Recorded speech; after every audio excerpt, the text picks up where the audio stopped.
Hello students, welcome again बच्चे। Last class में हमने पढ़ा था demand, theory of demand start किया था और कुछ बेसिक्स बातें आप लोगों ने सीखी थी, जैसे कि डिमांड क्या होती है, लॉ ऑफ डिमांड क्या था, आपने पढ़ा था लॉ ऑफ डिमांड एक इनवर्स रिलेशन शो करता है बिटवीन प्राइस एंड डिमांड। उसके बाद आप लोगों ने पढ़ा था वो कौन कौन से फैक्टर्स हैं जिन पर किसी कमोडिटी की डिमांड डिपेंड करती है। उसमें आपने पढ़ा कि सबसे पहले प्राइस ऑफ कमोडिटी होता है कि प्राइस कम डिमांड ज़्यादा। फिर आपने रिलेटेड गुड्स पढ़े थे, सब्स्टिट्यूट और कॉम्प्लीमेंट्री। सब्स्टिट्यूट जो एक दूसरे की जगह पर यूज़ किए जा सकते हैं, complementary which are use together. फिर आपने पढ़ा था इनकम कि इनकम के बढ़ने से नॉर्मल गुड की डिमांड बढ़ती है, इन्फीरियर की कम होती है। और उसके बाद आप लोगों ने पढ़ा था टेस्ट एंड प्रेफरेंसेस कि अगर आपकी टेस्ट एंड प्रेफरेंस में फेवरेबल चेंज आते हैं तो डिमांड बढ़ जाती है और अनफेवरेबल चेंज आता है तो डिमांड कम हो जाती है। और फिर मैंने एक थोड़ा सा नॉलेज के लिए आपको बताया था फ्यूचर एक्सपेक्टेशंस। फ्यूचर एक्सपेक्टेशंस मतलब अगर आपको ये लग रहा है कोई चीज कल महंगी होने वाली है तो उसके डिमांड हम आज प्रेजेंट में बढ़ा देते हैं, और अगर आपको ये लगता है कि सस्ती होने वाली है तो आज प्रेजेंट में कम कर देते हैं। इसके बाद हमने एक पढ़ा था लॉ ऑफ डिमांड किन कंडीशंस में अप्लाई नहीं होता। उसमें आपने चेक किया था फैशन में लॉ ऑफ डिमांड काम नहीं करता, क्योंकि जो चीजें रनिंग फैशन में होती हैं वो कितनी भी महंगी हो लोगों ने तब भी खरीद लेते हैं, और सस्ती चीजें जो आउट ऑफ फैशन होती हैं वो सस्ते होने पर भी नहीं खरीदी जाती। इसके बाद आपने पढ़ा था इमरजेंसी कंडीशंस, जैसे कोविड हुआ, सुनामी हुआ, इनमें प्राइस के महंगे होने पर भी, प्राइस के बढ़ने पर भी लोग डिमांड कम नहीं करते क्योंकि यूजुअली रिसोर्सेज कम होते हैं। फिर आपने पढ़ा था आर्टिकल ऑफ डिस्टिंक्शन, दिखावटे चीजें, आईफोन, सोना चांदी, ये सब क्या करते हैं मार्केट में, दिखावे का काम करती हैं। ये कितने भी महंगे होंगे तो भी जिनको लोगों को दिखावा करना है उनको खरीदते हैं। और फिर कंज्यूमर्स हैबिट पढ़ी थी हमने कि अगर कोई कंज्यूमर किसी कमोडिटी का हैबिचुअल है, जैसे पौवा पीने वाला आदमी दारू पीने का शौकीन होता है, तो उसके क्या होता है, प्राइस बढ़ने पर उसकी डिमांड कम नहीं होती है। और एक पढ़ा था हमने गिफन गुड्स, रॉबर्ट गिफन ने बोला था कि कुछ सामान लोअर कैटेगरी के होते हैं, जैसे बाजरा, अगर बाजरा सस्ता भी हो जाएगा तो उसकी डिमांड मार्केट में नहीं बढ़ने की है। तो हमने ये सब पढ़ा था। आज का हमारा कंटेंट बेटा ऑलमोस्ट बहुत इंपॉर्टेंट क्वेश्चन है ये, और बहुत काम का भी है। हम दो क्वेश्चन पढ़ने वाले हैं आज। पहला क्वेश्चन हमारा जो है वो है what is change in quantity demand. What is change in quantity demand? यही क्वेश्चन एग्जाम में ऐसे भी पूछ सकता है आपसे, show the movement along demand curve. बिल्कुल ऐसे पूछा जा सकता है, show the movement along demand curve. और यही क्वेश्चन ऐसे भी आ सकता है आपके एग्जाम में, show the upward and downward movement. तो किसी भी तरीके से आपसे यह क्वेश्चन पूछा जा सकता है। इसके बाद जो हमारा अगला क्वेश्चन है प्यारे बच्चों, वो है what is change in demand. और यही क्वेश्चन आपसे पूछा जा सकता है शिफ्टिंग इन डिमांड कर्व के नाम से, शिफ्टिंग इन डिमांड कर्व। तो बच्चे पहले तो मैं आपको यही पढ़ाऊंगा कि दोनों में फर्क क्या है। आपको साफ साफ नजर आ रहा होगा, इस वर्ड का बड़ा खेल दिख रहा है। यहां पर, यहां तो चेंज इन डिमांड है और यहां पर चेंज इन क्वांटिटी डिमांड है, क्वांटिटी डिमांड। अब मैं आपको दो बातें बताता हूं, ध्यान से समझना। ये दो पेन है मार्केट में, ये भी 10 रुपए का है और ये भी 10 रुपए का है। इस पेन ने अपना प्राइस कम किया। जब इस पेन ने अपना प्राइस कम किया, ऑब्वियस सी बात है इसकी डिमांड बढ़ेगी ना। इसकी डिमांड कम हो जाएगी ऑटोमेटिकली, क्योंकि लोग अब इस पेन को यूज करने स्टार्ट करेंगे। एग्जांपल चेंज करते हैं, स्लाइस और माजा दो गुड होते हैं। जब माजा मार्केट में महंगी होती है तो डिमांड स्लाइस की बढ़ जाती है। होता है ऐसा क्योंकि दोनों गुड्स एक दूसरे के परफेक्ट सब्स्टिट्यूट हैं। जब मार्केट में पेट्रोल के प्राइस बढ़ते हैं, डिमांड कार की कम हो सकती है क्योंकि दोनों कॉम्प्लीमेंट्री है। तो जब पेट्रोल के महंगे होने से कार की डिमांड कम हुई तो क्या कार ने अपने प्राइस बढ़ाए थे? नहीं ना, कार का प्राइस तो कांस्टेंट था, लेकिन कार के जो रिलेटेड गुड्स थे उनके प्राइस चेंज होने की वजह से कार की डिमांड पे फर्क आया। तो किसी कमोडिटी की डिमांड या तो अपने खुद के प्राइस से बदलती है, या तो अपने खुद के प्राइस से बदलती है, या फिर कुछ और फैक्टर्स हो सकते हैं। सर जैसे आपकी इनकम बढ़ गई, आप आईफोन खरीदने जाएंगे मार्केट में, क्या आईफोन सस्ता हुआ था? बिल्कुल सस्ता नहीं हुआ था ना, बस आपकी इनकम बढ़ने से आप उसे अब खरीद रहे हैं। तो आईफोन के डिमांड बढ़ाने के पीछे रीजन आईफोन का प्राइस था या आपकी इनकम थी? ऑब्वियसली आपकी इनकम थी।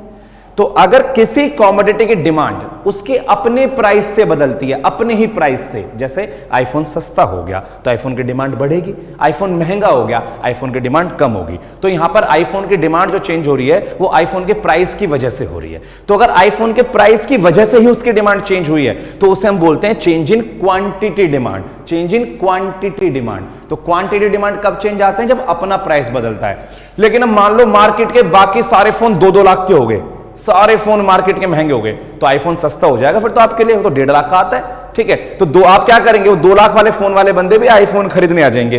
अब आईफोन की डिमांड क्यों बढ़ी? क्योंकि मार्केट के फोन महंगे हो गए थे, आईफोन ने तो अपना प्राइस कम नहीं किया था ना। तो यहां पर जो आईफोन की डिमांड बदल रही है वो उसके प्राइस की वजह से नहीं बदल रही, कुछ और बातें मार्केट में चेंज हो गई। इसे बोलते हैं चेंज इन डिमांड। माजा का प्राइस चेंज होने से डिमांड किसकी बदली? स्लाइस की। तो स्लाइस ने अपना प्राइस बदला? नहीं। तो जो स्लाइस की डिमांड में चेंज आ रहे हैं वो चेंज इन डिमांड होते हैं। तो सीधी सी बात एक वर्ड में समझेंगे, अगर डिमांड अपने खुद के प्राइस की वजह से बदली है, अगर डिमांड अपने खुद के प्राइस की वजह से बदली है तो उसे हम बोलते हैं चेंज इन क्वांटिटी डिमांड। जैसे मैंने अपनी फीस कम कर दी, बच्चे ज्यादा, फीस बढ़ा दी, बच्चे कम, इसे बोलते हैं चेंज इन क्वांटिटी डिमांड। लेकिन अगर मार्केट में बाकी टीचर्स ने अपनी फीस महंगी कर दी तो बाकी टीचर्स के बच्चे कहां आने लगेंगे? मेरे पास। तो मैंने तो अपनी प्राइस फीस कम नहीं करी थी ना, लेकिन उनकी फीस महंगी होने से मेरी डिमांड बढ़ गई मार्केट में, तो चेंज इन डिमांड। डन रहेगी बात? ये एक्सप्लेन कर लेते हैं, चेक करते हैं इसको। सबसे पहले क्वेश्चन था हमारा what is change in quantity demand, तो ध्यान से समझेंगे इसको। When demand of a commodity changes due to change in its own price। अगर किसी कमोडिटी की डिमांड उसके अपने प्राइस की वजह से बदलती है एंड अदर फैक्टर कांस्टेंट है, other factors remains constant, other factor में कोई चेंज नहीं आ रहा है, इट इज मूवमेंट, ऐसे मत लिखो, it is change in quantity demand लिखते हैं, it is change in quantity demand. QTY लिख दिया, क्वांटिटी को समझ जाना। ठीक है, तो बातें तो दो ही हो सकती है ना बच्चे, बातें तो दो ही हो सकती हैं, या तो डिमांड बढ़ेगी या डिमांड कम होगी। तो सर डिमांड के बढ़ने को क्या बोलेंगे बच्चे? डिमांड के बढ़ने को बोलेंगे एक्सपेंशन इन डिमांड। डिमांड के बढ़ने को बोलते हैं एक्सपेंशन इन डिमांड। सर क्या कोई और भी नाम है? हाँ जी बिल्कुल, एक और नाम है, एक्सटेंशन इन डिमांड भी बोल सकते हैं। बस नहीं, एक नाम और है, इंक्रीज इन क्वांटिटी डिमांड भी बोल सकते हैं, इंक्रीज इन क्वांटिटी डिमांड। बस सर और नाम नहीं होने चाहिए बेटा, और नाम कुछ भी नहीं है। तो सिंपल सी बात है, एक्सपेंशन है, एक्सटेंशन है, एक ही बात होती है, और इंक्रीज इन क्वांटिटी डिमांड बोल सकते हैं। अब जैसा कि सामने लिखा हुआ है एक्सपेंशन, एक्सपेंशन का मतलब होता है डिमांड का बढ़ना, और डिमांड कब बढ़ेगी? जब प्राइस कम होगा। तो अगर प्राइस के कम होने से डिमांड बढ़ जाती है, अगर प्राइस के कम होने से डिमांड बढ़ जाती है, तो चेक करेंगे मैं क्या लिख रहा हूं, when demand of A commodity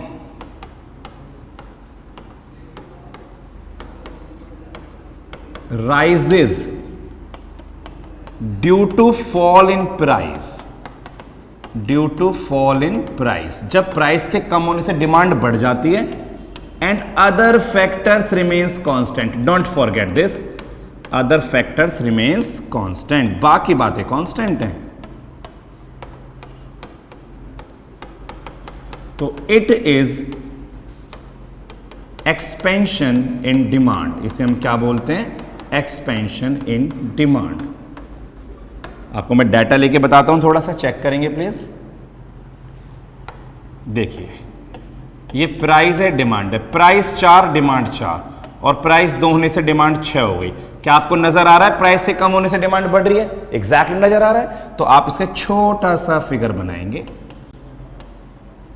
यहां पर हम डिमांड दिखाते हैं 2, 4, 6, 8, यहाँ हम प्राइस दिखाते हैं 2468, तो प्राइस 4 डिमांड 4 और प्राइस 2 पर डिमांड हमारी 6 हो गई। तो जो डिमांड कर्व है वो ऐसे आ जाएगा और आपको साफ साफ दिख रहा है डाउनवर्ड मूवमेंट शो कर रहा है, डाउनवर्ड मूवमेंट। तो आप बेटा बता भी देंगे इसको, यहां पे लिख के भी दिखाएंगे साथ में जो आपने ऊपर लिखा है ना यहां पर।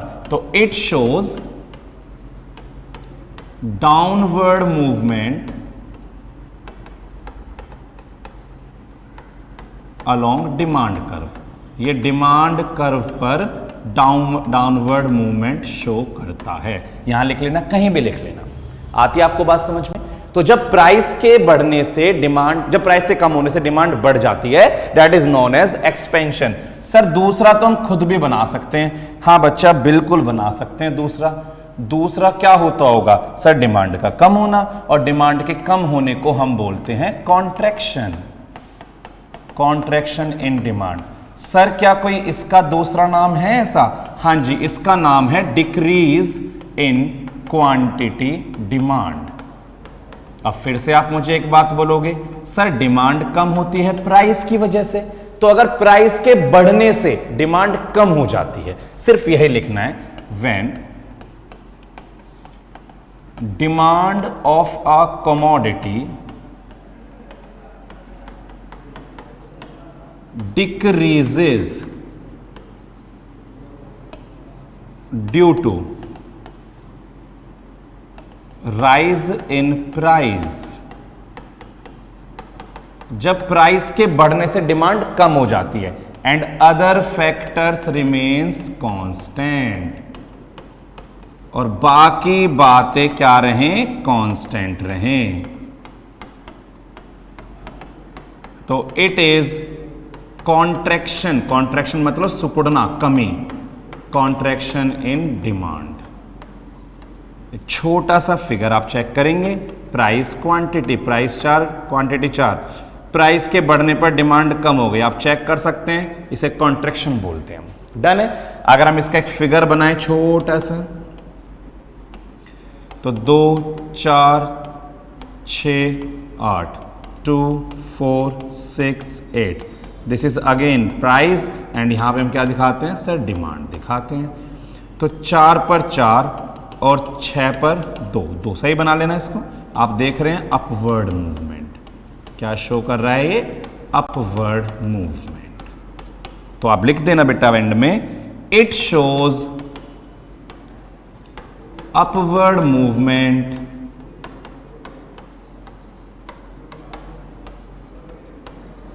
Along demand curve. ये डिमांड कर्व पर अपवर्ड मूवमेंट शो करता है। तो बहुत अच्छे से आपको मेरी बात समझ में आ गई होगी। मैं एक बार छोटा सा इसको आपको दिखाता हूं, दोनों में फर्क देखिए। जब आपने बेटा एक्सपेंशन पढ़ा था तो आपने देखा एक्सपेंशन का मतलब क्या था? When demand rises due to fall in price, जब डिमांड बढ़ी थी due to fall in price. और यहां पे आपने क्या पढ़ा? Demand decreases due to rise in price. इसने क्या दिखाया? इसने एक्सपेंशन में क्या दिखाया? Downward movement. इसने क्या दिखाया सर? Upward movement. तो आपको दोनों बातें मेरी समझ में आ गई होंगी यहां पर। सर दूसरे वाला भी समझाइए ना। अब दूसरे वाला समझेंगे बेटा, जरा उस पर थोड़ा सा अच्छे से फोकस करेंगे। ये रहा दूसरे वाला, what is change in demand. अभी पीछे क्या पढ़ा था कि जब किसी कमोडिटी की डिमांड उसके अपने प्राइस से चेंज होती है, और चेंज इन डिमांड क्या होता है? प्राइस तो कांस्टेंट है, लेकिन अदर बातें आके डिमांड बदल रही है। माजा तो आज भी 10 रुपए की आ रही है, लेकिन वहां सिलाई महंगी हो गई तो माजा की डिमांड बढ़ गई, या सिलाई सस्ती हो गई तो माजा की डिमांड कम हो गई। हो सकता है ऐसा? तो ऐसा बिल्कुल हो सकता है सर। तो सर हम क्या बोलेंगे? तो बेटा हम सिर्फ ये बोलेंगे, when demand of a commodity changes due to other factors, point to be noted, due to other factors, and price remains constant। ओहो ये बात है सर, इसमें प्राइस कांस्टेंट रहेगा। It is change in quantity demand, इसे हम क्या बोलते हैं, change in quantity demand, sorry बेटा वापस रिकॉल करेंगे, चेंज इन डिमांड बोलते हैं, क्वांटिटी तो हम पीछे पढ़ चुके हैं, मैं दोबारा लिख देता हूं, कोई दिक्कत नहीं है, it is change in demand.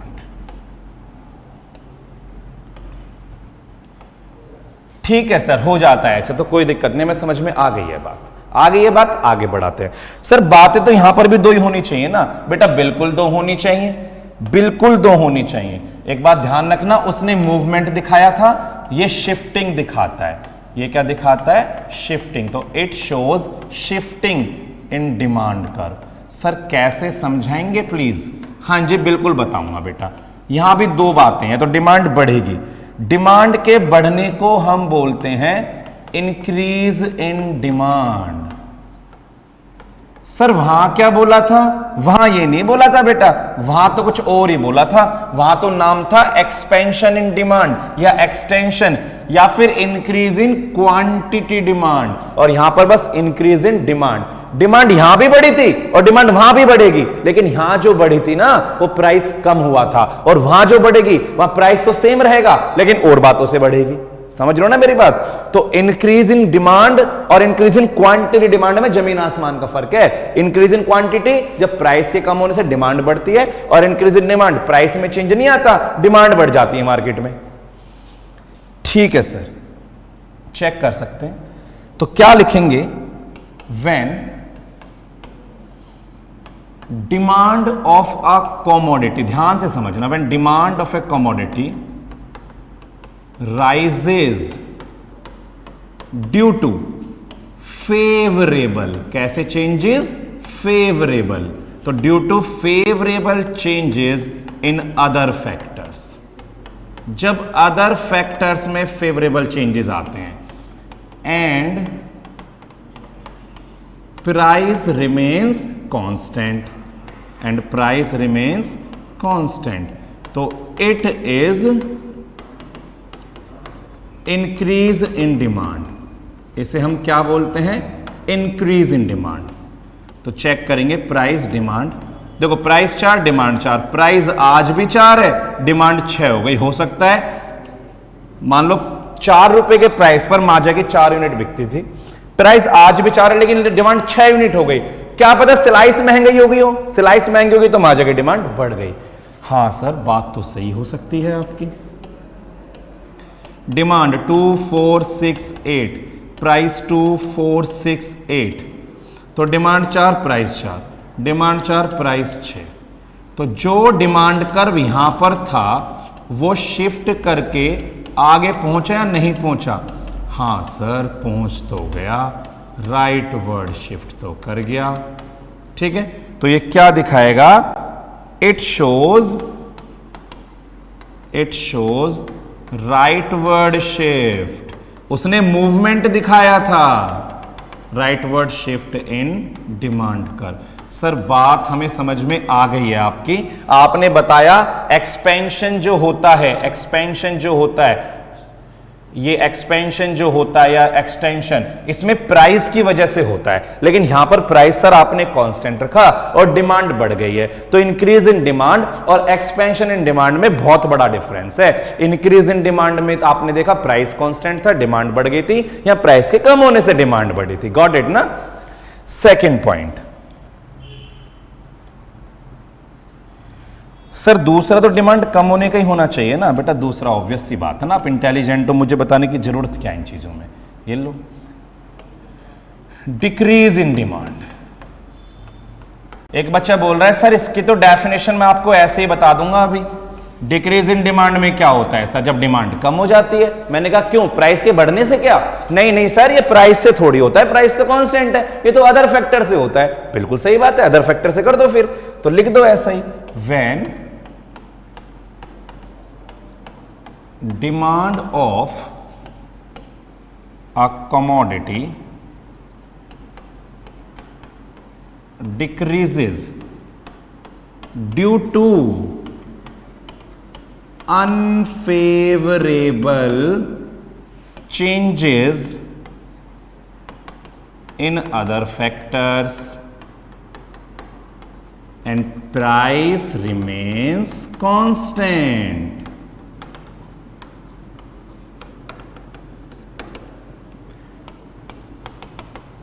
It is decrease in demand. इसे हम क्या बोलते हैं? Decrease in demand. Sir data लेके फिगर बनाओ ना प्लीज। बेटा प्राइस 4 डिमांड 4, प्राइस 4 है डिमांड 2 हो गई। प्राइस आज भी कांस्टेंट है लेकिन डिमांड कम हो गई।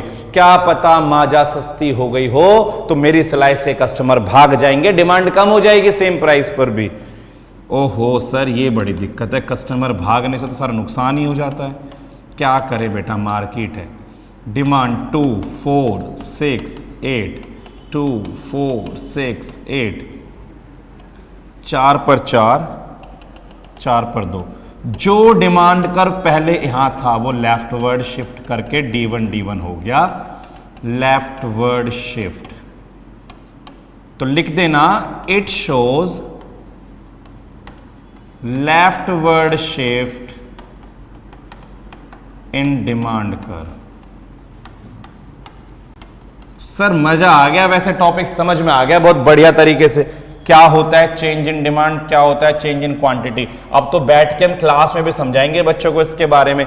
तो टोटल मोटी मोटी बातें समझने का प्रयास करिए, टोटल मोटी मोटी बातें समझने का प्रयास करिए कि क्या कहना चाह रहा है क्वेश्चन आपसे। ध्यान दो, सबसे पहले ये लो, कॉन्ट्रैक्शन और डिक्रीज में फर्क है। हां सर फर्क है, डिमांड तो दोनों में ही घटती है लेकिन इसमें प्राइस के बढ़ने से घटती है, यहां प्राइस कांस्टेंट होता है। सही बात है।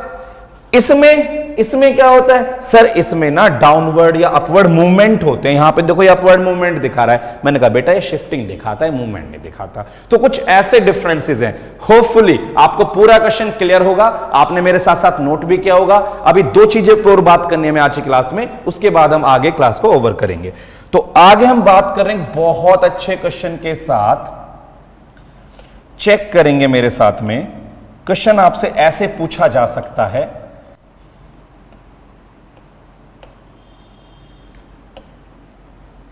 what are the causes of increase in demand? Increase in demand के क्या कॉजेज हैं सर? और कैसे पूछ सकता है, what are the causes of rightward shift in demand curve, कि डिमांड कर्व में राइटवर्ड शिफ्ट कैसे होते हैं। अब आप हो सब इंटेलिजेंट बच्चे, आपको भी पता है मैं ये पूछना चाह रहा हूं कि जो डिमांड कर्व ऐसे होता है वो आगे की तरफ शिफ्ट कब कर जाता है, किन सिचुएशन में कर जाता है। और अभी आपने पढ़ा था अगर प्राइस कांस्टेंट होता है, अगर प्राइस कांस्टेंट होता है और डिमांड बढ़ती है अदर फैक्टर की वजह से, तो ये इसका पॉइंट था। इसमें मैं यही आपके सामने लिखूंगा, ध्यान से पढ़ेंगे। When price remains constant